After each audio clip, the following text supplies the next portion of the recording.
Welcome to episode 319 of the Overlook Hour. I'm your host, Clark Little. Along with me, as always, is the man sitting across the table from me. And ding dong, he's wearing his own merch again. It's Russell John the Fisherman. Why you always gotta out me? There's no visual component. I could wear whatever I want. That's why I'm explaining to the listener what is happening.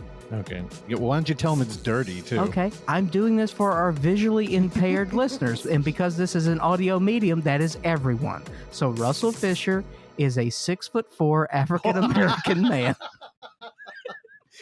No, it's dirty. I just saw it in the mirror. Look, there's shit on it. I don't know what that's from, but I've decided... Have you ever worn a clean shirt in your life, though? You know, I'll get into it later, but this has been the week of failures for me. So, this kind of ties into it. But you were talking about visually impaired. What were we talking about earlier that you had to use the colorblind version of? Wardle. I know. They have a colorblind version. I'm telling you, before I turned that colorblind version off, I didn't stand a chance. Because I was like, wait, what order is this in? Oh, I haven't done today's Wordle. Now I want to do Wordle during the middle of the show. So thanks for that, dude. Is it Wardle or Wordle? I thought it was War Turtle. Wait, what did I say? For all my Pokemon horn. What did I say? I don't know. Wordle? Oh, yeah, that's not it. I don't even know what the game is. Wordle. That's it. What did I say? Wordle. Wordle. Like you're going to war. Wardle. God, why do I sound like a dog eating peanut butter? Wardle. I don't know. Wardle. That voice you heard is Oksana Valeria Novosachi. Now, Oksana is wearing a zip-up hoodie, so I cannot confirm if she's wearing merch underneath. Nope. Okay. I have a Predator shirt. Okay, good for you. Congratulations. And Randy Michaelstat is wearing his... I'm going to call it... I mean, this is your podcast uniform now. Your Lahane long sleeve. I've worn it a couple times. I also tend to wear that Videodrome t-shirt quite often on Saturdays when we record as well. I know. It's either A or B. That's all I got. I only got 2 shirts, and I wear them. I trade them every other day, and that's all I wear. I'll buy that for $1. 100%. Jared Fogle. Damn it. Subway? That would have been good when she said I was wearing a Predator shirt. I couldn't pull his name. God. Oh my God, you have the timing of something that has no timing at all. God, he's been out of the news. I don't know. I couldn't pull it. Because he's in jail. Is he? Yeah. Nah, he got acquitted. No. He's out. He is getting $5 footlongs all day long in jail, dude. He doesn't have to wait for Tuesdays. He gets them Monday, Tuesday. They're like $7 now due to inflation, though. Dude, Subway Oh my is God. muy expensioso. Yeah, they are. It's insane. You got to get the sandwich of the day because I think it's Or don't go at No. all. also that. Here's the thing. Because of where I grew up, some may call it a food desert. Options were limited at times. So I have gone to Subway many, many times in my life. Would you grow up in a mall? I enjoyed Subway. Me too. And then I had other sandwiches Oh, yeah. in Subway. And now- Quiznos. But Subway, Oh, I'm pro Quiznos, I'm but not. Subway killed Quiznos when they brought their toaster oven and then destroyed Quiznos. I liked Quiznos. I'm Jersey Mike's all the way now. oh. Jersey Mike's is great. What's the Jimmy John's? Worst thing in the world. I'll take Subway had over that. Jimmy John's. What about Togo's? I got sick of Togo's one time and haven't gone back. My problem with all of those places is I used to lie to myself and be like, this is healthy. So I'd go to the gym and then we go to Quiznos. And I'm like, wait a minute, what the fuck am I doing? Subway has weird bread. Yeah, well, they had carpet cleaner in it. Well, yeah, I think it was like the same material that's in yoga mats. Yeah. The fuck? I mean, made it fluffy. Fuck it. Well, yeah. Then I mean, again, that sounds healthy to me. So, I mean, you smoke cigarettes, so. Wow. yeah, it's part of my diet regimen, Randall. Thank you very It's much. really, you're not supposed to attack the host of the show. We need a mute button for him. That's right. Know your role, dude. Hey, I get bored out here too. I've thought about it. Cigarettes? Yeah, it's not going to happen, but I've thought about it. Why? What? It's what also a good respite from social situations, Yes. You which just I've don't always bail. appreciated. Yes. And also work and life and family and friends. Randy, when are you coming out here? Weekend festival? Yeah, the week before that Sunday. So you're coming out here that Sunday before? Correct. When are we doing our movie marathon? Hopefully that day. I had to change my flight because I realized I bought a PM flight instead of an AM flight. Oh, damn. But So- I will be in on March 13th, Sunday, around 10:30 a.m. Can we do that? Can we block that day? Yeah, I think Are you so. going? Are you going? Are we recording? Are That's you going to normally- be a bundle of nerves? We'll Why? do both. Because it's the week before the festival. Nah, You're I gonna don't be care like, anymore. Go ahead. Oh, I'm going to be fucking loosey-goosey at this fest. Get ready. I am ready All right. because you're killing yourself. David. No, we have to watch the 6-hour poo movie. Yeah, I know. Also, Randy, I'm coming up with a menu. Russell immediately thought of chili because he's a hack. Well, I said dump cake. Dump You cake's great, but we got to find an entree. Again, we are talking about River of Fundament. We're going to do it, though. You can't back out. What are you talking about? You can't take a nap in the middle. Or Do you leave the room. understand? Every day for the past my life, I've woken up. It's like, oh, is today going to be the day I watch River of Fundament? No, okay. And now that it's on the schedule, All right, let's do it. it's going to happen. Randy, what kind of dump cake you want? No, I do a very nice almond dump cake. That sounds Oh. great. Almond and pears. It's very nice. You Pears. lost me at pears. Why? Pears are they're Switzerland. They're neutral. It's just there. I mean, I'll eat it. Right? I need you to be excited. I was excited about the almond. Russell's had my dump cake. I have. I eat his dump all the time. And on top of that, it's usually undercooked. Okay, let's watch our language. But here's the thing. I don't give a shit. Clark will abandon large quantities of food. He'll be like, it's garbage, and then he won't touch it anymore. I And made- he leaves it on the fucking stove, and I go in there, and I'm just like, okay. I made so much bolognese this week, and how much went in the garbage? 80%. I Yeah. called that. Also, it was Hamburger Helper. I don't know why It was not hamburger helper. you're giving it a fancy name. It was bolognese. I came in, I went, well, who made Hamburger Helper? It's Someone not was like, fucking hamburger helper. Don't. That's insulting. and then There was no mix. when I saw a giant bowl abandoned by you, I'm like, oh, this is all going in the trash. Yeah. Yeah, cool. I don't know. I do this thing to where I'll cook, but I half-ass it, and then I forget very important things Well, you're cooking for yourself. that go in there. I think if you're understand. cooking when you cook for Randy, that dumb cake will be cooked. But generally, when I cook things for the first time, I crush it, and then when I do it the second time, it's not as You're good. bored. Yeah, 100%, Yeah, I get it. 100%. But also, when I was cooking this bolognese, a little high.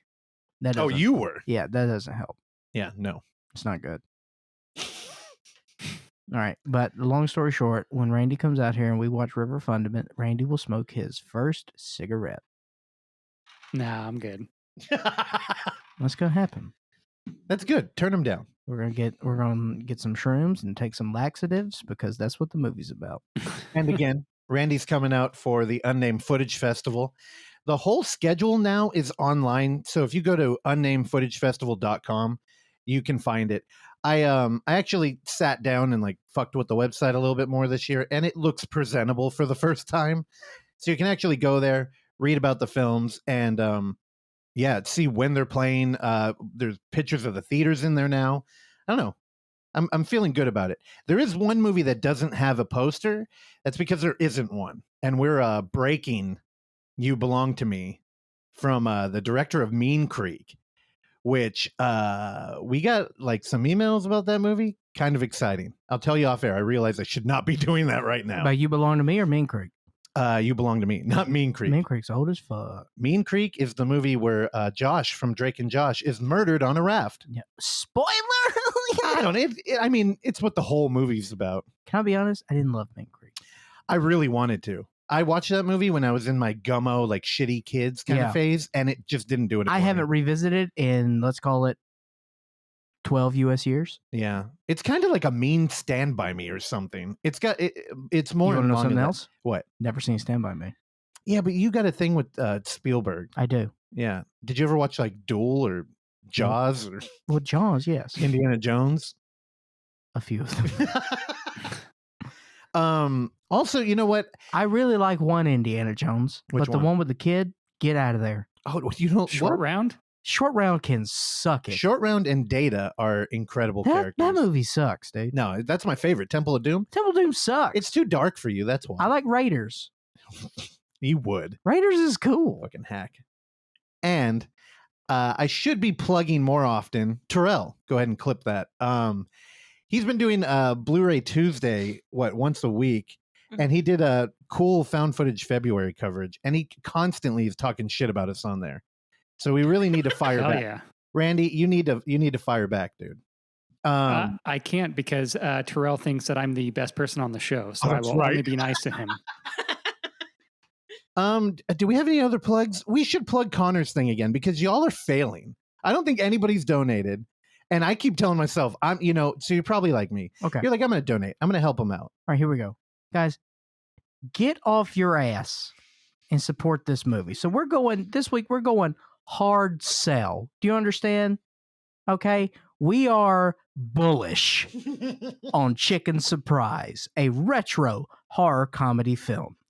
Chicken Surprise is a horror comedy monster movie in the style of classic horror flicks from decades past. By the way, guys, I'm not reading anything. I'm just quoting this off the top of my head. From what I imagine this movie is, I'm going to assume that it stars a guy named Carter. And Carter's a shy movie theater clerk who gets set up for a date by his coworker. Let's call her Aria.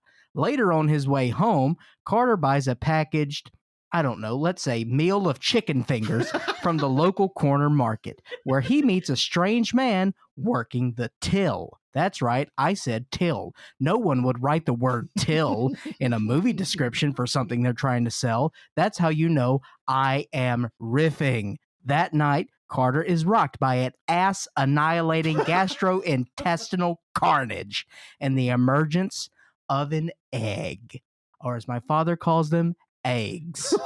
Inside lies a strange creature, which he names, let's call it Xavier. Xavier quickly grows and feeds even quicker, Randy. On the eve of his big date, Carter struggles to keep the beast in check and the girl from being eaten alive. Wow, that was incredible. All off the top of the dome. He poops an egg? I mean, sure, we've seen that before, but, this seems cute and fun. Chicken Surprise. All right, Let's well, do it. how much? Well, here's the thing, guys. He's trying to raise $1,500. $1,500. And right now, he's in purgatory. He's at $264. And he's got very reasonable things here for $9 Canadian, $7 US. You get a digital screener to download. It's cheaper than most rentals and going to the movies. Okay. A small donation, $3 Canadian, $2 US Oh, wow. to help out. That's cheap. To get a screener and a download and a Blu-ray. Russell, you're out there. You're perusing the Indiegogos. Mm-hmm. Okay. You have an idea of what people are charging. So for a screener and a download and a Blu-ray, how much do you think he's charging? Like 150. 25 Canadian. 25? Canadian, which translates to like 3 cents. Blu-ray full-size poster, 75 Canadian dollars. Wow. What's the poster look like? Estimated shipping August of 2023. All right, if the planet is still inhabitable. But guys, this is what we do here, okay? We predict futures. We predict film futures, and we are bullish on Chicken Surprise. Randy, your thoughts? Yeah, I'm going to give some money to it. I didn't realize it was in Canadian, so I could, save a few bucks. That's right. Wasn't Canadian worth more at some point? Well, Canadian has always been more, but it's always been less. I'm quite right. Trudeau's fucked up that currency. Okay. Is that it? Do we have any other plugs? Randy, you in a new band or anything? No? No, not yet. Probably What's the- won't be. Okay. Wow. Okay. Are we good then? Yeah. All right. Well, let's start it. Oh, I got to warn you guys. So today we had to fly Lynch in, but not from LA. Apparently he was in Russia. I don't know what he was doing there. And he keeps referring to Oksana as Sabrina. So he's a little hot and weird. Don't make eye contact with him. Oh, okay, y'all warned. So he's over in Ukraine. No, he's here today, but we had to fly him out from Russia. Did you say your crane? Ukraine. Don't say that around him. Ukraine. I'm talking about my favorite character from the Teenage Mutant And Ninja also, Turtles. he is edgy. Don't correct him. When he says Sabrina, just know it's Oksana, okay? All right. Good morning. It's February 26, 2022, and it's a Saturday. It's real difficult to talk about fun work and the fun work train. The fun work train for so many has been derailed. The world has been disrupted. And I'd like to ask Sabrina to edit in my talk to Mr. President Putin. If you could, Sabrina, stitch it in right here. Mr. President Putin,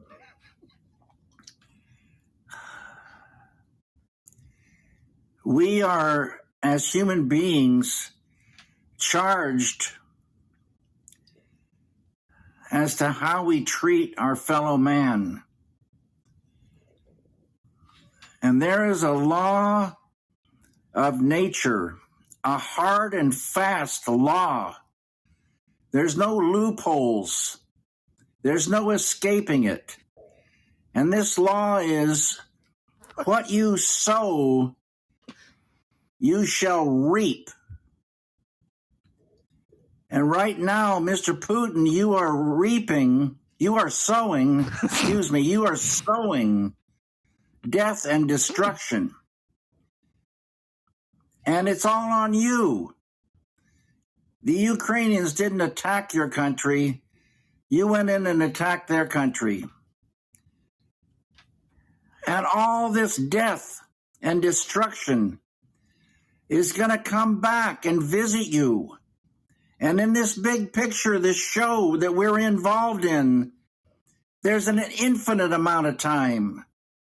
So there's plenty of time, life after life after life, for you to reap what you are sowing. My advice to you is save yourself. Save the Ukrainians. Save this world. Start getting along with your neighbors. Start building friendships. We are a world family. There's no room for this kind of absurdity anymore. Get with it. Stop this attack. Let's work together so that all the countries of this world can come up in peace, get along with one another, and solve the problems that we've got together. Let's get real. Everyone, have a great day. Dude, whoa. Oh, okay. Yeah, that's going to fix it. I don't. Oh, shit. Breaking news. Putin's pulled his troops out. We heard David Lynch. War's over. Brandon, did you hear about your boy Sean Penn? Yeah, he's over there with Vice, right? Yeah. Oh, he's with Vice, too? Shooting a doc. Now, is he I don't know, is that like an intellectual trying to shine a light on like a dark moment in history, or is he a vulture over there picking up scraps Well, trying to remember, further a career? he hung out with El Chapo. I do This is remember what he that. does. Yeah. You know, He I did a wanted... lot in Katrina too, didn't he? I don't know. I heard that he was a massage therapist on Epstein's Island. No, that's not true, right? Mm-hmm. I know he did play Harvey Milk, who also was a Jared Fogle. Let's be very clear. He was really good as Harvey Milk. Yeah, I know. I want to hate It's Sean Penn. scary. I like him though. It's scary. Yeah. Man, you can't help but respect him. Now, as far as a human being, he's not a human being. You know, he's a cartoon. for as much as I love Sean Penn, we got to talk a little bit about David Lynch. Yeah. Is he going to be okay? I mean, he's a 70-year-old man. Also, he's got to stop drinking the pop before he records these things. Oh, He was dude, gurgling through That that. stomach noise was next level. Also, it sounded a little bit more ominous. It sounded like he put a little bit of like droning BGM in the background. Yeah, just white I don't know. noise. It's his aura. Yeah. And he was like on the mic. It was hot. But it seems a little bit more amplified than normal. Yeah, I think he's trying to I think he's just angry. Yeah. It is I think he's trying to Inland Empire us. It is kind of I mean, I love David Lynch, but what the fuck are you doing? Like, you're yelling at Putin? Dude, the happy fun train of projects was derailed. Yeah. By This is Putin. true. He didn't even mention coffee. I think it's in his contract that he has to, so we have to Right. talk to him. But, I mean, we did give him a huge platform so he could get that message to Putin. His coffee is no good. Wow. Whoa. What the hell? Hit the breaking news. Wait, what? Why? I don't know. It just tastes very burnt. But it's also very expensive from what I remember. It is kind of, yeah. It was like years ago that I bought it, but I remember not being a big fan. All right. What's better? Lynch's coffee or Maynard's wine? Not a big wine guy, so I'm going to go Lynch's coffee. Oh my God. I mean, also, are you a big Maynard guy? I was going to say. No. Dude. I'd write a song in Fibonacci sequence. Mm. Fucking Maynard. I never listened to him on Rogan. Nor did I. Okay. I mean, I am a Tool fan. I am also a Tool, but I was kind of worried. I'm like, is it going to be embarrassing I to hear this can't guy name talk? one Tool song. You would like Stinkfist. I'm in. Also, you know, the T-shirt that I had in high school was a wrench that looks like a wiener. I feel like, you know, the Venn diagram would cover you a little bit. You'd be into some things. Of Tool? Yeah, probably not their music, but So what? Their marketing. Their coffee? Yeah, maybe their wine. I don't know. That'll be your new thing. You quit cigarettes and start drinking wine.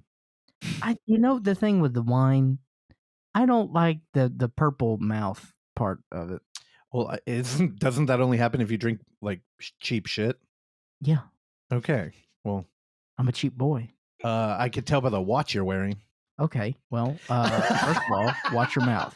Second of all, this is a nice citizen. Citizen can get a bad rap from time Kane? to time, but I am pro-citizen. Kane. Yes, I've named this watch Kane.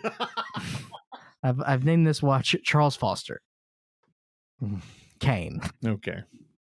You know I like me some Citizen Kane, and I will defend it until my expiration date. You're also a pro wrestling fan and love the Brothers of Destruction. Oh yeah. God. He warned me he was a little weird today. Oh yeah, brother. Give me a Ric Flair woo. No. Oxana. Throw it to Randy. Let's start this damn Oh, thing. dude, Randy, give me one Ric Flair woo. I don't really know I don't really know Ric Flair, but woo. Oh my God. I mean, we saw that coming yeah. on the fun work train from last week. I could give you a whoop whoop. Oh my God. Yeah, that's more your speed. Family. Ric Flair drip. Oh, he does have drip. Mm-hmm. I like Ric Flair. I still like Ric Flair. You need to follow him on Instagram. You do not want to talk about your movie. That's what this is, right? You're Guys, stalling. I need to be very clear. I'm sorry for what I'm bringing to the table this week. I have failed all of you. I really cannot be accountable for what I did this week. I don't really know. I was in a malaise, and Hell I did watch a television Wait, series, 3 don't- episodes, Oh my God. which I think Randy has watched. Randy, you caught up on Severance on Apple TV? Yes, sir. What are your thoughts? It's great. I Love love it. it. I really love it. It's one of my new favorite things. And I'll tell you this, from a creative standpoint, non-acting in terms of, script, directing, producing, Ben Stiller is on fire, man. Yeah. Because the Dana Moore thing was great. Is that what it's Escape called? at Dannemora. Yeah. Yes, I love that. And this show is incredible. Russ, I think it is Apple TV, so There's no way. it's TV show. really good. All right. What are your thoughts on Adam Scott? I don't have any. What? Who is it? He was in Krampus. I don't know. He looks like a guy you want to punch. He does, but what if I told you he was from Santa Cruz? Oh, then I'm in. He is from Santa Cruz, which is, let's be honest, that's a strike. All right, Randy Michael, we're in the hole with 0-1. So we need you to not do Not that. suck. What do you got? I got a movie that is an hour and 12 minutes long Love it. that will be releasing in theaters here in the US pretty soon. I think April 22nd. A movie that made many a critic's top 10 list from last year because they all saw it at film festivals and such. And you can see it streaming on Mubi if you have a VPN and pretend like you're in the UK. Oh, hello. So I did that, and I watched Petite Maman, the new film by Celine Sciamma, who directed Portrait of a Lady on Fire from a couple years ago. This movie is essentially about I think she's like 8 or 10-year-old girl who loses her grandma. It starts off in like a nursing home. Lost And your she's- where? Like the grocery store? Yeah. Boom. Nailed it. They're so she's in a nursing home. She's saying goodbye to just people in the nursing home that she met while she was there with her grandma, and then her and her mom go back to grandma's house essentially to go take care of the house and kind of like get rid of things. And while she's there, she goes into like the woods, kind of like behind the house. Into the woods? If she goes into the woods, it becomes a musical. And then she meets another girl of the same age who is building like a tree house essentially. And there is a fantasy element to this movie, sci-fi maybe a little bit. If you read the title of the movie, you can kind of see where it's going. But I don't want to say too much. But it is a very beautiful movie. It could easily play as like a kid's movie, but I think it works really well for adults as well. It's a movie about a little girl like dealing with grief for the first time. It's really great. The two girls in the movie are really good. The mom isn't in it a ton, so it's pretty much just them two. And sometimes child actors can be a little annoying, but I found their performances to be really good and just really like grounded. And like I said, it is fantasy in a sense, but it's not really. There's no like CG. It's very like down to earth, very real, and very beautiful cinematography. She shot it with the same cinematographer as Portrait of a Lady on Fire. It's not as like kind of showy as that movie is cinematography wise. It's a little I don't know, it's a little more low key, and yeah, like I said, it's 72 minutes long. It's really good. I'm a big fan, and I may or may not have got a couple Randy tears by the end. Wow. Whoa. Hit the breaking news on that. What's our Randy Tears button? I don't have one for Oh it. my God, dude. Randy here's the thing. Tears. It's ominous if he's crying. It's fine, but we don't need the narration. Just do it. Salome. All right. I will say, I went to a movie yesterday, and a trailer for Petite Maman played before. avoid the trailer if you can. I wouldn't say it spoils anything, but it pumps some music into the trailer to really try and like pull on your heartstrings. The movie does not do that. It has very little music. So what do they play? Like Baja Boys? Yeah. Barbados Boys. Barbados Boys. But yeah, if you can avoid the trailer and avoid kind of knowing where it goes, I think you'll really enjoy it. So does a 10-year-old give birth? No. To another 10-year-old? So she's not the titular petite mama? She is Or not. Is it mama or maman? It's Maman, but Maman, but I believe it is mother in English. I don't know. Maman is mom in French? I think so, yeah. That's fucking stupid. Hey, man. Sorry to all of our French listeners out there. Now, Randy, I'm sorry. How did you watch this again? On Mubi. That's what I thought. Mubi UK, to be clear. Oh, God. The VPN, I can't do it. Russell, rip it, please. We tried to rip it 2 weeks ago, but I think the world has changed since then. Yeah, we got to get a VPN. The world's at war, so I think all movies are available online now. Dude, okay, I'm not going to do this again, but did you hear about the first wave that Russia did? It was a cyber attack. Was it a new wave? Well, they sent text messages to all the military that said, surrender, you're outnumbered, and we're going to kill your family. Really? I was like, whoa, dude, I don't know why, but it was like mind-boggling to me. I'm like, dude, you get mean text? I quit. It sounds like the DMs we get from our listeners every week. Randy, what else you got? Yeah, I watched a documentary that is on Netflix right now. I was just, searching around for something good to watch, and I saw Quentin Tarantino's funny mug on the cover of this artwork for Django and Django. That came across as hurtful.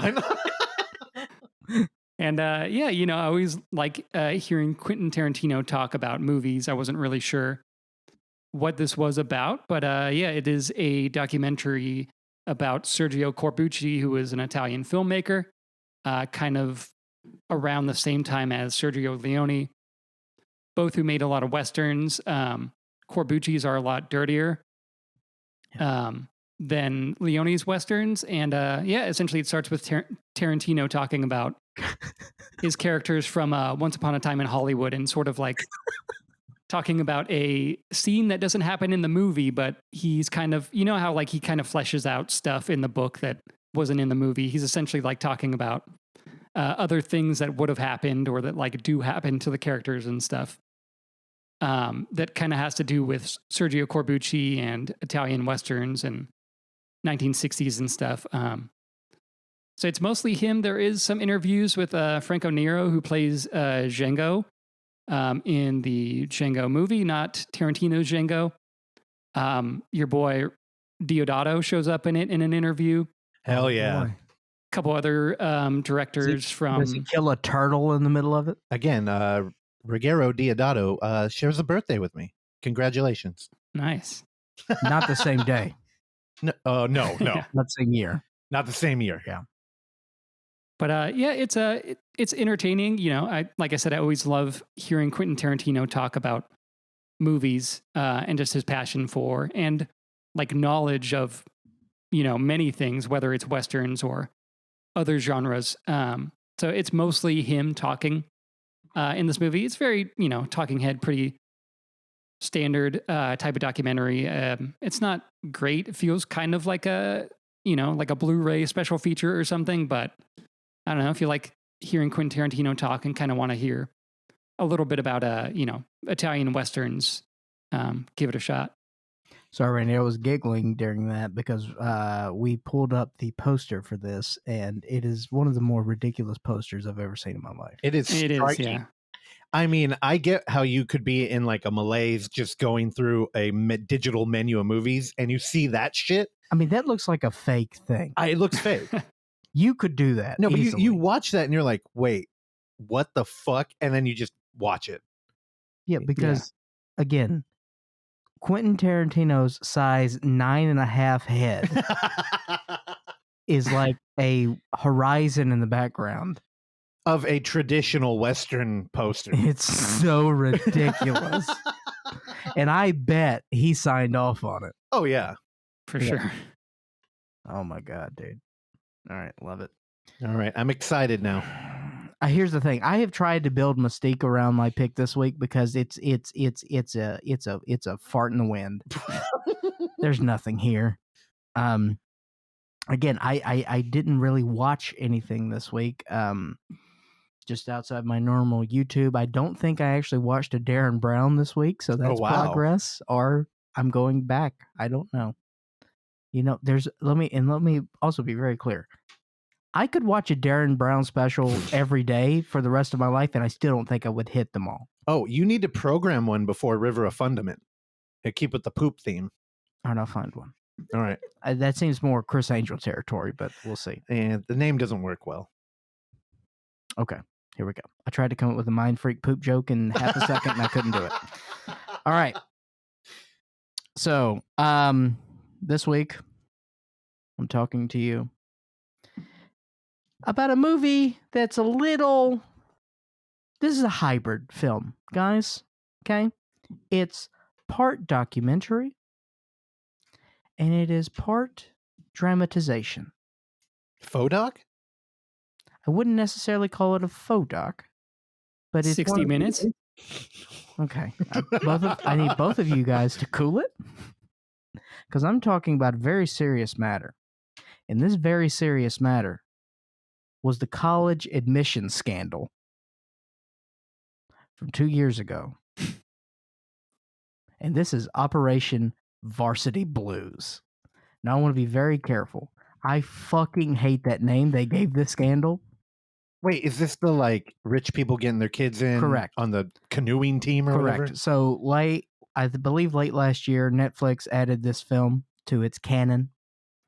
And it is reenactments drive this documentary investigating the mastermind behind a scam to sneak the kids of rich and famous families into top U.S.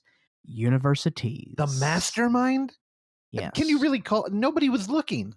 It's like Oh. you sneak your friend in the back door and there's no camera or person. Oh, Russell, I love that you use the phrase backdoor because, boy, let me tell you, here we go.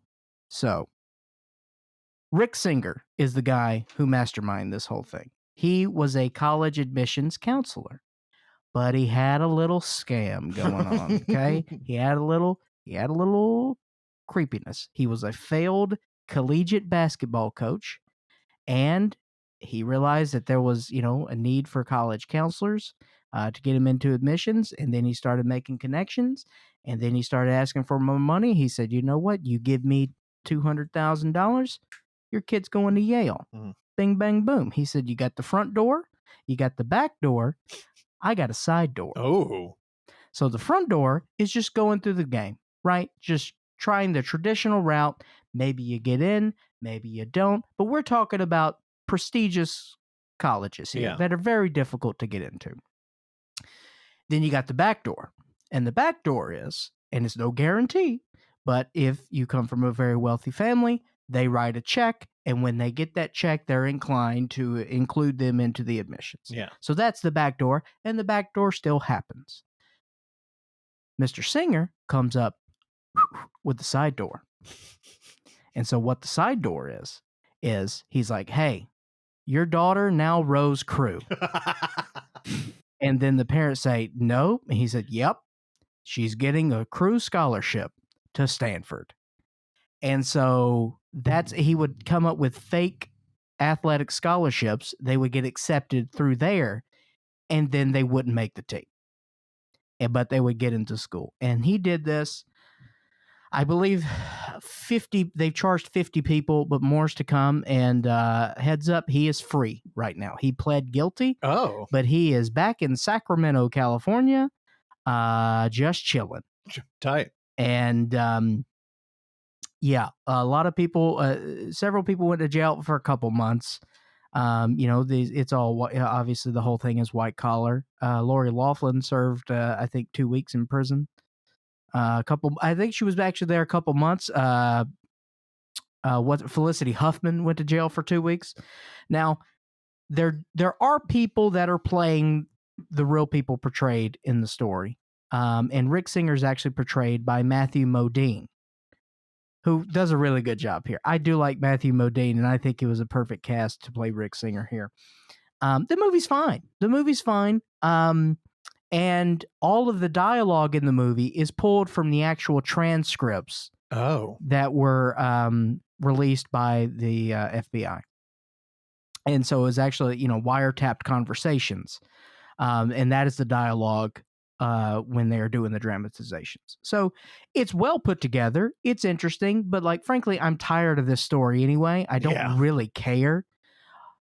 But they give it a right treatment, and also, we see the negative effects, especially from the guy from Stanford who was the rowing coach of Stanford, and it ruined his life, and seemed like a pretty good guy, and he just got caught up in this mess. And you kind of get a little bit of inside scoop about college athletics, especially the outer fringes of college athletics, not outside the big three, right? Yeah. So, like tennis and soccer and rowing. Basketball? Well, sports, no, basketball's big. You make money. Oh, basketball. you're talking fringe. Yeah. So no college program makes money off their rowing team. So it's all funded by donations. So Until Rick Singer. So these coaches have to deal with, that's how they make their living. Damn. Is dealing with these donations, and it's tough. And so then here comes across this slick douche from Sacramento. Yeah. And so it's interesting. It's fine. It's just a meh thing, and I wish I brought something a little bit more interesting to the table. Now, what I will say, now I mentioned this movie, 3 years ago now, that I think does a better job, and it's more entertaining as a part of this sort of split documentary / dramatization reenactment, and that's Screwball from 2018. Now, that is dealing with the Alex Rodriguez steroid scandal. This is directed by Billy Corben, who essentially only does sports documentaries and extensively only works out of Florida. But he's got plenty of material to work. He did Cocaine Cowboys, and he did the U about Miami football. I really like him. Dogfight he did that documentary about who's that UFC guy that died, Kimbo Slice, and the other guy. Really? Yeah. Oh, okay. So this, I'm glad you called him the UFC guy. I don't really think Kimbo earned that, but did he not?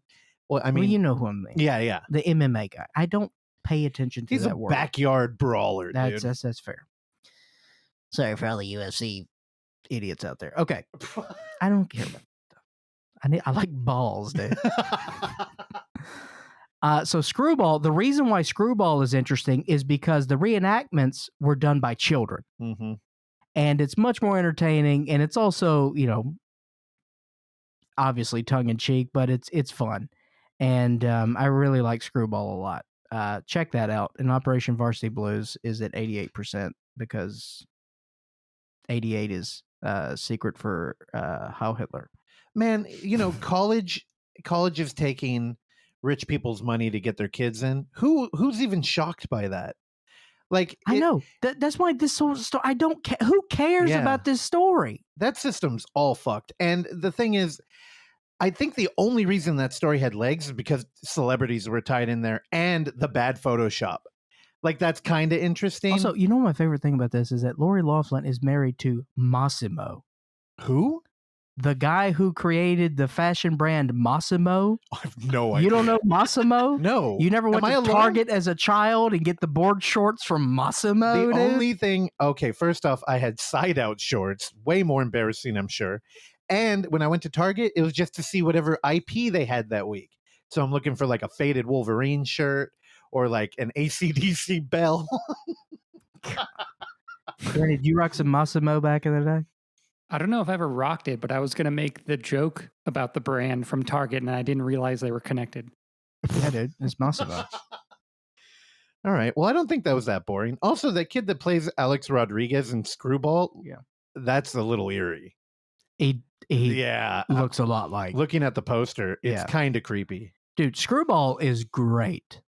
Also, so that other movie, the reenactments, they weren't funny. Because if they came off as boring, I think Operation Varsity Blues? Yeah. Well, there's nothing funny about this thing. He's not a funny guy. Yeah, but they He's- could have made it funny. No, let me tell you something. This guy's a sociopath, Rick Singer. There's nothing entertaining about him whatsoever. He's never made a joke in his life. All right. There's nothing there. Also, he has a Ringo Starr haircut. I saw that. It's embarrassing. It's really bad. All right. Was that all you got? Yeah. Okay. Watch Severance on Apple TV. Now, I did make a joke just now about buying an AC/DC shirt pre-faded at Target. I would never do that. Never in my life. And I don't know. I like them. Oksana loves them. Well, she's You Australian. don't love AC/DC? I don't know about the pre-faded No, shirt. not the shirt. Just them. Yeah. Another rock band I'm not a fan of is the Foo Fighters. Now, I know boy. y'all know I saw that movie. Hell yeah. You know what? Let's go chronological order. Because By the way, can we be clear? You do this thing that I hate, where you go and see a movie, Yeah. and then I ask you what that movie is. Oh, save it for the show. Oh, I'm not telling you. Mm-hmm. And then you got your little sidekick over here. I had to yell at her. I was like, don't tell him anything. Well, here's the thing. It's a shame. If I start talking to you about it, we're going to sit down there and I'm going to tell you everything. And then I'm going to come up here and I'm going to be like, so I watch this, and your head will hit the table, or you'll be right on your phone watching the baseball game that you're Okay. missing. Well, then this is a personal challenge to you Okay. to be more interesting. All right, I'm going to try. Now, earlier I did tease that I had a week of failures. Now, the week actually was pretty productive considering the film festival and everything. We did get posters and postcards in. So if you're a local out here in the Bay Area, look around. We're going to go throw them on the floor all over. But yeah, dude, this week, our former guest, Jake Eisgard, he's showing fucking, Blake, Scary of 61st. It was a scary all Now, six. here's the thing. There's not a lot of people talking about this movie, and because it's not politically correct. And if you go on Twitter, people fucking hate it. David Robson, not a fan. You go on Letterboxd, people fucking hate it. And it's that thing where they haven't even watched it. Somebody was like, they used the R slur in the first hour, and I'm out. And it's like, okay, fucking put on your adult pants. Anyway, you book it out here. And out here in the Bay Area, we love a good virtue signal. So I was thinking, wow, crazy kind of programming. I was DMing with Chad Lott from Scary Thoughts, and he's like, dude, the Bay Area worships them. They're just not going to say it. And then, next thing you know, they add another screening. So we went down. We've been looking forward to this for a long time. They're shown on 35 millimeter. And we showed up. I'll tell you, we made a night of it. Randy, Clark, we arrived 40 minutes early. Can you even fucking believe it? We found parking. We were smoking in the car. We went to a liquor store and got beer. You were torturing this woman. over here. Dude, she was loving it. We were pumped. I know where this story's going. And we got over there. Man, it's a packed night. I'm like, wow, people, they're excited. The mask mandate just went away. Dude, this was it. It was date night we never get. Go up there. And she went, oh, it's sold out. And I went, wait a minute. We've had this conversation. You bought the tickets like 3 times. And then what happened? Randy, it's his fault. He gave us passes to the Roxy, and they've been chilling down there. And I had in passing mentioned to her, oh, maybe we should try these. So she was like, well, you can't use those online. I'm like, oh, true. Oh, fuck. So we were just kind of like, we were high and dry out there. And we're like, what do we do now? And I was thinking, fuck it. Let's just go home and do what we were going to do. And we do own the movie Vinegar Syndrome again. Beautiful release. But I'm like, no. Let's do another like topical kind of not the most PC apartment drama involving, some pretty women. Repulsion. So we came back and watched the director Randy mentioned earlier, Rudgario Deodato's new film. Actually, not new film, new in America, Ballad in Blood. The Amanda Knox thing. Now, oh God, if you didn't know, oh my God, Amanda Knox was a she was a what do they call it when you're a student in another country? I'm blanking on the term. An exchange student. Sure. And she got arrested and spent 4 years in an Italian prison for the murder of her roommate, who was another exchange student, Meredith Kircher. And, in 2015, she was acquitted. And they found some forensic evidence that tied a cat burglar to the crime. Cat burglars only exist in Italy. And then later on, I think he's out of jail now too on bond. So there's some weird James? shit. Yeah, he's out on James Bond. And America, I think Ferrara. we took the story in. And again, if you're familiar with Amanda Knox, I apologize. I'm almost done. America kind of digested this story as a nightmare. Like, imagine going to a fucking foreign prison for a crime you didn't commit. And, you know, Amanda Knox was like a journalist and she was an activist and the kind of person we really hope are like virtuous and altruistic. But I don't know. And if you ask Italy, they're definitely not buying it. In fact, Italy, the story over there is that she definitely killed her roommate and that it was all her fault and they fucking hate her. And I've heard people kind of trying to figure out why. And I guess the tabloids over there really ran with this, like, oh, an American murderer in our country. Well, Italians don't know what's up because they don't combine cheese and fish. Okay. I've always said that. So, you know, here's the thing. They're missing out. The tabloids went hard and they covered this thing saying she's a Satanist and evil and she, you know, was bathing in blood. And when she got acquitted, they just didn't even mention it. So they kind of got the beginning of the story and there was no conclusion. I don't know. Maybe she did do it. I know she's got a podcast if you want to hear her talk. I don't think people do. Anyway, Mr. Diodato thought, you know what? She got away too easy. Why don't I make a fucking movie about it? And we'll just repaint this whole picture as if it's her fault. So, again, this movie feels like it was ripped out of the 80s. It feels like when you rented a movie and you're like, what the fuck were they thinking in Italy? In a good way or a bad way? In a great way. Well, if you're a fan of like if you went to video stores and were just trying to stumble upon a Fulci film and you're just like, wow, there's no plot here. There's a ton of nudity and a ton of gore, but I don't know what the fuck they're doing. Also, is everybody doing a bit? Like, why are they acting like that? That's Ballad in Blood from 2016. Also, Vinegar Syndrome, or actually, this was Severin. Severin did a beautiful release of this thing. You have a hard copy. Yeah, I got the slipcover and everything. It is beautiful. Let me take a look at this. Here, take the slipcover. Because you know what? Here, take the whole thing. Oh my goodness. I'm gonna read the synopsis. I've been a good boy. So here's how they pitch the film on IMDb. 3 friends wake up the day after Halloween in an apartment to find one of the roommates dead. None of the 3 friends initially remember what happened, but slowly the nightmare surfaces. Now, this movie opens with a fully nude black man walking around and stepping on glass, which hilarity ensues. Ira? As he's laying in the hallway, screaming for help. And the character who's playing Amanda Knox, but goes by a different name, ignores him as she is 2 feet away in the same frame. He's laying on the floor naked, bleeding from his foot, and asking for help while she's riding her boyfriend. Ooh. Now, I'll tell you, Clark, I got a question for you. Do you like reverse cowgirl? No. Do you like boobs? I'm white. Do you like big boobs? I like uncomfortably big boobs that are going to promote back failure later in life.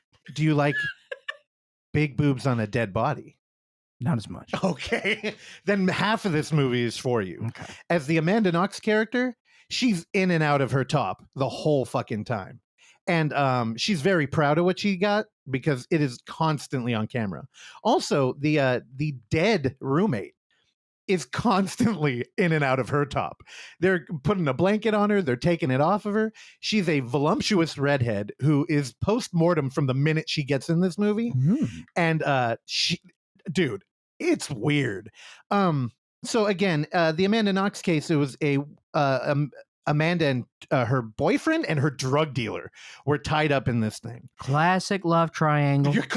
Sounds like Euphoria. Not really a love triangle in this movie. In fact, Amanda Knox only brought the drug dealer over because she was trying to get him to rape her roommate.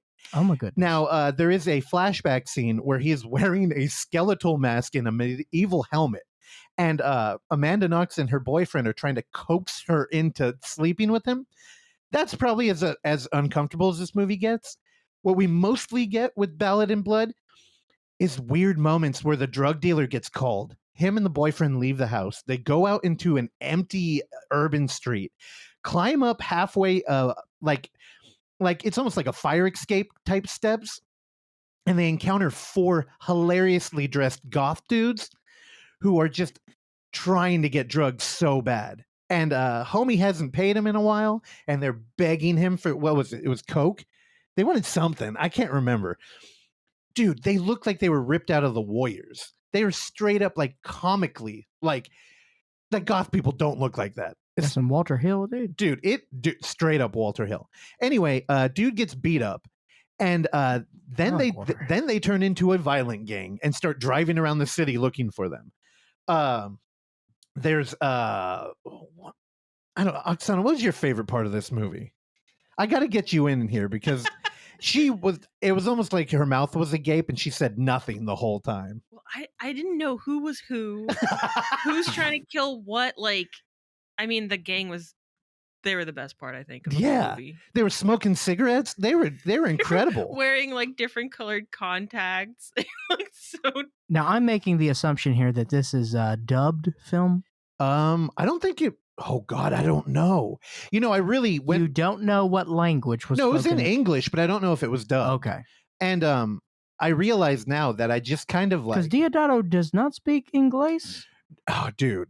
I don't think he. No, he does. There's a He does? There's a found footage movie he made that Unearthed put out, and I remember listening. He's in it, and he tumbles through the language. Okay. But yeah, I don't know. Maybe it was dubbed. It's weird because I think the the roommate character who plays a dead body this whole movie is also a pop singer. If you Google her name, throw it into YouTube. She's got a video, and it is not what you would think. This movie's a trip. If you're a fan of, like, I don't know, just, no plot, kind of strange political hit pieces, or you're just a fan of gore, because, honestly, the violence in here is pretty good. And it's fucking, dude, this movie's just insane. I love it. But if you're somebody who's like, oh, I gotta watch a Criterion release like Randy, don't even, just wipe it from your brain. I'm going to make now. the assumption this is not for me. No, I honestly was bummed you weren't in the room. You think I'd like this? I think you would dig. I did not like the trailer. I think you would, though the trailer's not good. Okay. Stay away from the trailer. Although it does kind of show one of the coolest locations in the movie, which is like a weird bell tower where they have a rave. And with Quasimodo? It's weird. I don't know. There's some rapey shit going on. Quasi might have been there. Quasi. Anyway, Deodato, I'm so proud to share a birthday with you. You are insane. Anyway, so that was the first failure of the week. Then on Thursday, we got pushed into seeing the highly anticipated Foo Fighters movie, Studio 666, and Terrell bought tickets early. I'm outing you because this motherfucker was on it. And I knew he was going to hate it. He doesn't even know who the Foo Fighters are. And he was like, he likes seeing every new horror movie. Before you get into this, I do have a history with the Foo Fighters. Okay. Hell yeah. The second car I ever owned was a 2002 Chevy Silverado single cab. Okay, nothing too fancy. Mm-hmm. But on the inside, on the interior, in the glove compartment, are you aware that there's something called car tattoos? No. Where you can engrave things on leather in your car, a la a car tattoo. And engraved on that glove compartment was FF, the logo of the Foo Fighters. It's tight. And as I learned, the person that owned this car before me was a classmate of mine's uncle. And he was like, and I just said this out loud. He's like, wait, I think you have my uncle's truck. Oh my God. Yeah. So were you into it or not? Not into it at all. Would you be now? Like, No. if you got a car? I mean, even as a bit. I wouldn't even like make these. I'm just like, oh yeah, I think that means Foo Fighters. Really? I would feel like that's an opportunity. Like, how would you not laugh every time? I'm very good at shutting my brain off. I'm very good at not caring. Well, okay. since you're not a fan, apparently, let me try and sell you on this movie. Here we go. All right. So the Foo Fighters are recording their 10th album, and they do it in a mansion. Now, this is real life. Okay. They also decide, hey, let's fucking make a movie. Now, They've made 9 albums. yeah, I God. guess so. Okay, now, and just to be clear, the Foo Fighters, I'm not really into like rock and roll. And there's a couple of songs I like. They have to be upbeat and interesting. A Rock Band had a couple of them. I love playing them. I think Pretender and All My Life are like maybe the only 2 I've ever liked from that band. What's their biggest one? I have Best no of idea. You or whatever. Oh, Everlong maybe? Or The best. I hate that damn song. The best of you. So, here, let me I got another confession to make. what? You like that song? That's in It's the a song. lyric from the song. You ruined it. It's a Boo. Thank you, Randy. Biggest Foo Fighters fan here, probably. You probably are. Yeah, I grew up listening to them. I'm not a huge fan these days anymore, but I did see them when they played a music festival out here that I went to recently. They're All right. good. They're fun live. I have a weird I like Dave Grohl, like when I was Yeah. really into Nirvana. You know who I chill. fucking hate from Nirvana? Pat Smear. I fucking hate that dude. And I remember in Utero when I was like, who's the other guitarist? Not a fan of that fool. Dude, last week when I went to the baseball game at Stanford, Yeah. there were 3 people in front of me, and they were talking about Nirvana's discography. Oh no. And they were just like, yeah, man. So I'm really going through the early '90s stuff right now, and like I've listened to all the Nirvana stuff, man. I really like In Utero. And he's like, yeah, man, that's really good, man. I was like, where am I? And then you left. And I realized I was in Palo Alto. Pat Smear was in the punk band Germs, though. So Oh God, I don't like that dude. I don't like looking at him. I fucking hate that guy. Anyway, what the hell was I saying? Isn't he like 6'5" or something? I have no idea. Is he a giant? I think he's a giant. I All may be right. wrong. Randy, look that up. Watch him be 5'2". He didn't come across that way in He this is movie. 6 feet tall. Okay, well, that's All giant right. to me Yeah. because I'm a little baby boy. Okay. Anyway, now I knew I was not going to like this movie. I was setting my expectations, and I Well, you came in negative. wanted to have fun though. And you're right, I was coming in negative. So what did I do? I went and I bought a bottle of bourbon and 4 beers from Ghost Town Brewery. We love them over there in the East Bay. What kind of bourbon you bringing in this thing? Actually, I didn't buy it. Eddie the Gamer Ghoul from BFG bought it. God, what kind of and I- swell did he get? No, he's the reverse. He's a dummy with money. So he just bought something that he thought looked cool and cost a Yeah, lot, sounds about right. and then went, I got this. And I was like, what is it? He's like, I don't know. There's a map on it. I went, okay, cool. So then we went in. It's worse. Uh, Just get Jim Beam. I smoked a little J outside. It was very cool. I flicked it when I was done. As a reminder, we're in our mid 30s. Dude, Continue. and I'm just starting to live life. And we got Same. there, and the idea here was we coordinated this. We're like, everybody get a fountain drink. We're just going to pour it in there. So we get there. Terrell had a bunch of mini crowns waiting for us. God. So I drank a mini crown. I poured the bourbon into my drink, which I realized only me, Terrell, and Chris were drinking, who's Eddie the Gamer Ghoul. And we killed that bottle. And then I gave everybody a beer, strong beer. I'm going to go ahead and ruin something right now. I don't remember how the movie ends. But this movie's fucking weird. And honestly, people are going to hate it because it's just the Foo Fighters, man. It's them in the house, and they're not trying very hard to act. So if you like shot on video shit, it's kind of appealing because they're bad. Like, they're just bad, and they're kind of aware. So, I mean, here's a quote from oh God. So there is a understood self-awareness here. I think so. Well, the movie is what they were doing in real life. because that would be my assumption here. Yeah, It's like, look at us. the Jokey time. So you know what? Here, let me say this. Dave Grohl is a huge star. So the movie has people like fucking Will Forte, Whitney Cummings, Lionel Richie, John Carpenter shows up, and Whitney Cummings. Whitney Cummings Uh-huh. has a role. She plays their neighbor. Oh my God. Also, Carrie King's in there, and nobody mentions it. he's a hard. Kerry King is one of the guitarists for Slayer, and he plays their like drum tech. It's pretty funny, and I'm like, for that kind of inside humor, like. I was laughing because they're just mean to him, and it's kind of a cool role reversal. There's a bit where Dave Grohl's having him position his hi-hat exactly the way he wants it, and it's not well written, but just who it is and who's acting it out it's funny. When the jokes are written, they're not funny, and there's a lot of like really flat bits. Also, you want to know some trivia? Go ahead, Clark. You're a huge Foo Fighter fan. Which member of the band do you think refused to learn his lines? The blonde one. Which one's that? Pat Smear.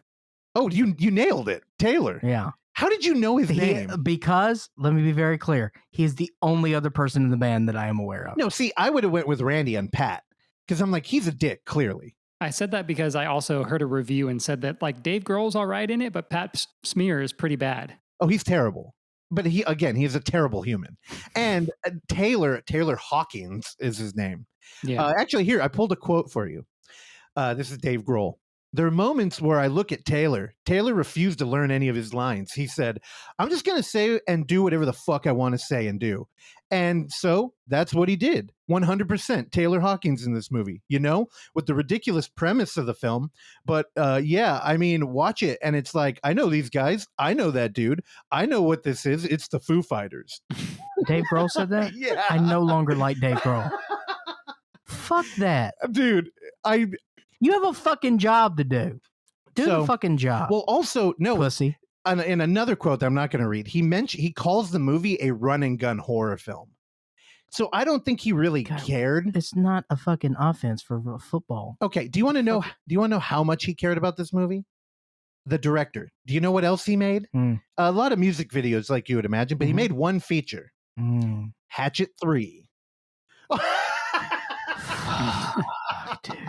So the director of Hatchet 3 came back to open up Studio 666. Now, I'll tell you, the cameos are a lot of fun, especially when you're drinking and like throwing popcorn in a movie theater. Also, opening night, there were 2 other people in there, and they looked bummed when we rolled it. And also, this is not a Fathom event. This is like a wide release movie. Yeah. And it feels weird, man. Like Randy said, Dave Grohl, he's okay. Like you can he's a dude trying. Everybody else in this movie, oh my God, it looked like you had to push them out of bed to even get on set. Like they did not give a fuck. Now, as for the movie, there's a lot of gore, and I talk about a lot of horror movies every week. The whole gore thing, I just don't think you can carry a film with it anymore. Now the bar is kind of like you have to have good special effects, otherwise your movie's unwatchable. Kind of like The Cursed, which, did have cool special effects, but man, it was a boring film. This one, I wouldn't call it boring. It's just unfunny in the way that, poorly written comedies are unfunny. And I guess if you're a Foo Fighter fan, this could be a huge thing. But man, I'm not. And there's a lot of like horror homage. Like they do an Evil Dead bit. There's some dream sequences that are pretty funny. But I don't know. At the end of the day, I was kind of like, I don't know. Did you watch it, Randy? Not yet, no. I might go sometime this weekend. I have a feeling I'll probably kind of enjoy it, maybe more than you did.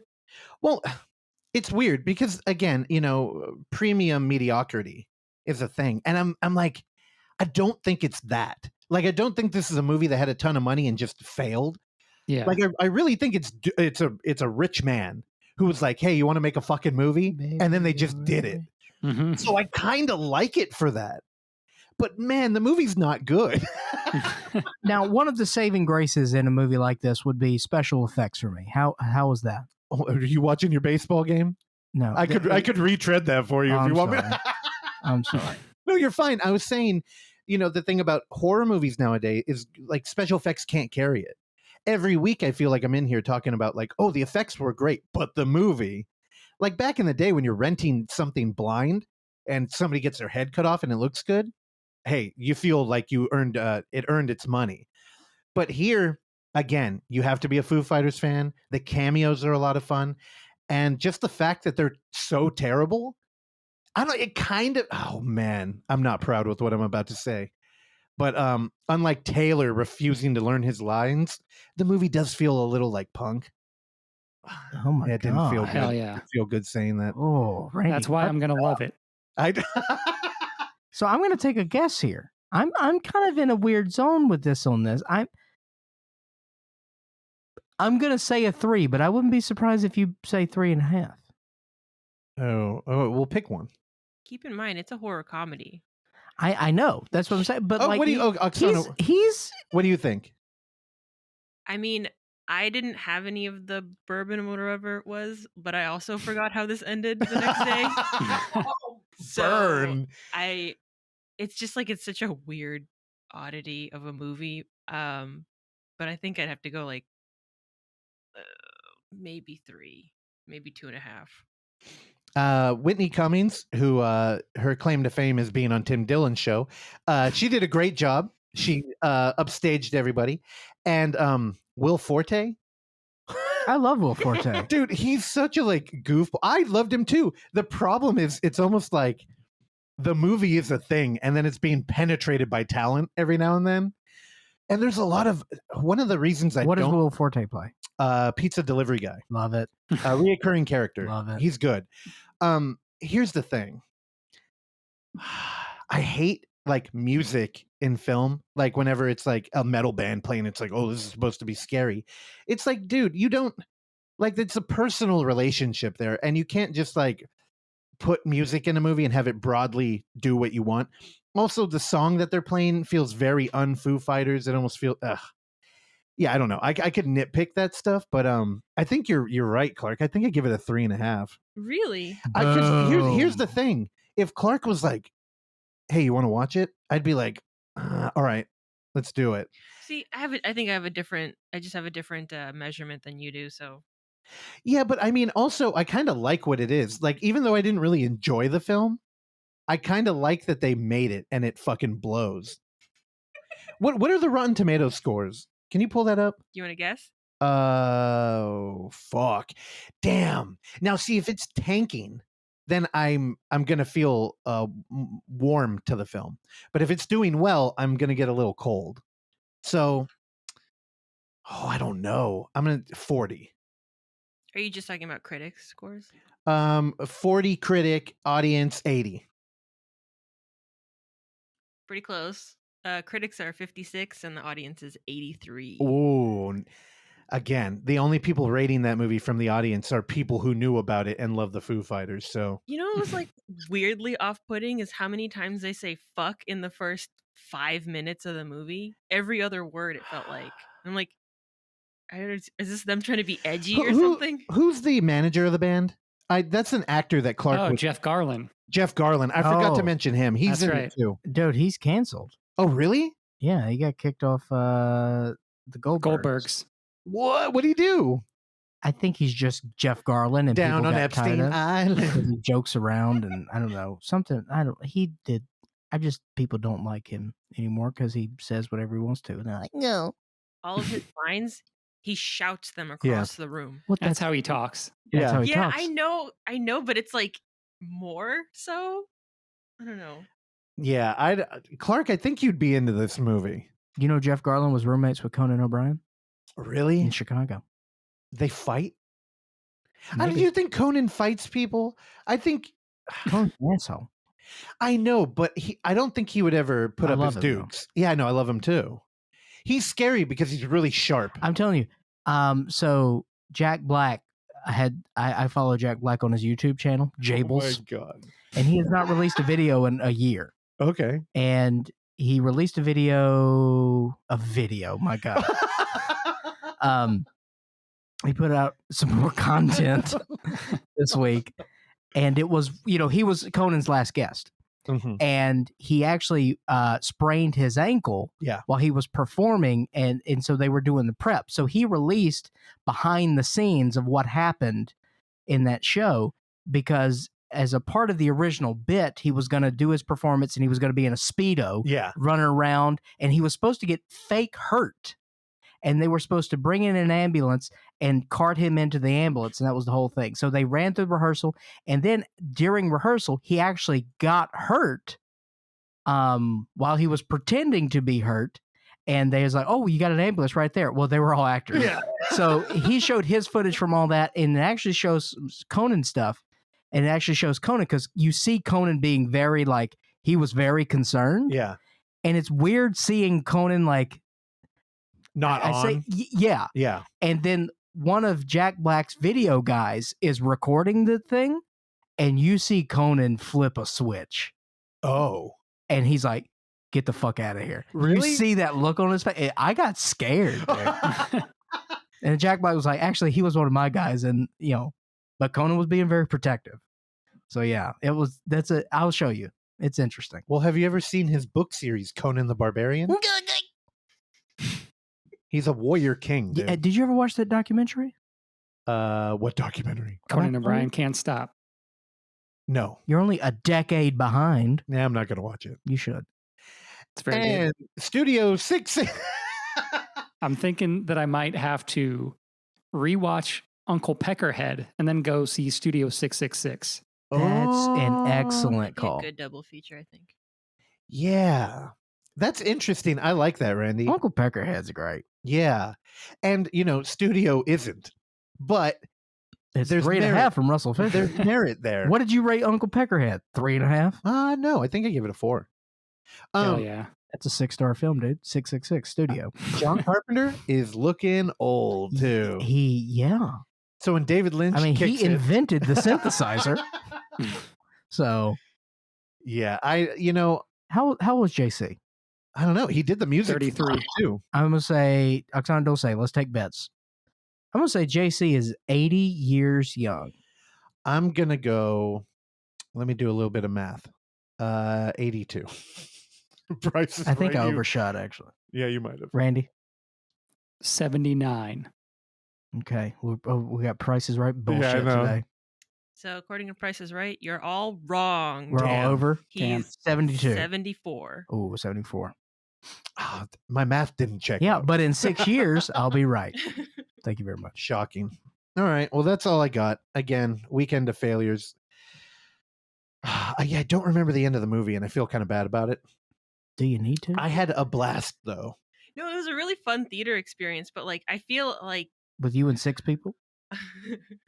the two behind us. Yeah. But I feel bad for them because, we were almost like cartoon characters in a movie, like fucking around. We were, I got up to go to the bathroom at least 4 times. Yeah, it's you and your basket of deplorables going in there. Yeah, I don't know. Go check it out. All right. At support theaters, nobody was there. Hell yeah. And again, that is, that theater does have a expiration date. So, well, actually, I don't think it does, but it's going to die. They've taken down a lot of the cardboard cutouts in there. It looks like a fucking tomb in there. I don't know. It's kind of a bummer. All right. Well, we'll see you on Thursday. We're going to record our episode tomorrow for that. Stay tuned, boys and girls. It's going to be something special. Also, heads up, next Thursday, we have entered the month of March. However, we are extending Found Footage February because why not? Okay.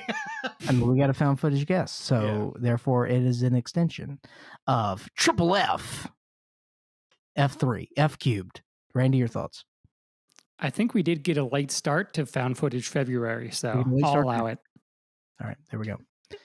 All right, Oksana, take us home. get tickets to UF at filmfreeway.com/unnamed footage festival. Bye, you queefs. Thank you for listening to this episode of the Overlook Hour. And if you would like to hear more, please subscribe to us on Apple Podcasts, Spotify, or whatever your podcatcher of choice is. And while you're there, go ahead and give us a rating and or a review, which is a very easy way for you to support this show that we bring to you every week for years now, free of charge. And as always, you can find us on YouTube at The Overlook Theater, Instagram at The Overlook Theater, Facebook at The Overlook Hour, and Twitter at The Overlook Hour. Last but not least, you can send us your emails and tell us how much you like or dislike the show at overlookhour@gmail.com. And if you're nice, maybe we'll read them on the show. I've been your engineer, Randy Stat. Please join me along with Clark, Russell, and Oksana again next time. Bye.